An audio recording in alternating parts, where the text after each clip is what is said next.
Roheline mõtteviis ja sihuke taaskasutus on meie põhimõte olnud juba ettevõtlusega alustamisest saati siin Peipsi ääres. See on siis juba 7 aastat tagasi hakkusime pihta, et meie puhkemaja on täielikult siis taaskasutusmaterjalidega.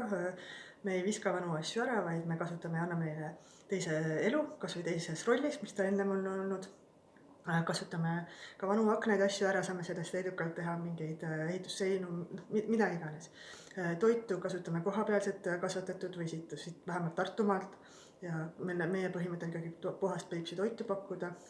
Ja kõike seda toetab ka meie tegevuste juures Maaturism, kes on meile siis väljastanud nii mitmele teenusele EHE-märgise, mis siis tõendab, et me tõesti võtame seda südameasjana.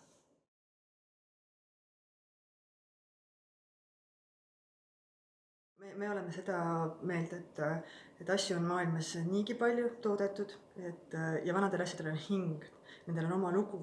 Ja see lugu ei pea jätkuma samas rollis, mis ta ennem oli, sellel võib täiesti oma uue loo anda. Ja mulle meeldib neid asju võtta ja mu abikaasa on õnneks sama meelt. Ja temal on ka kuldsed käed, nii et kahe peale siis kellel ideed ja kellel käed, et me saame asju võtta uuesti kasutusse.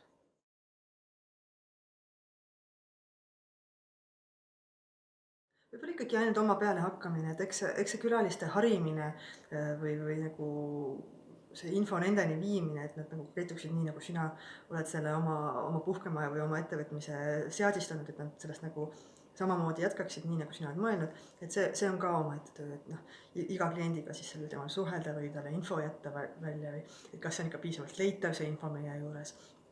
Et see kommunikatsioon ilmselt.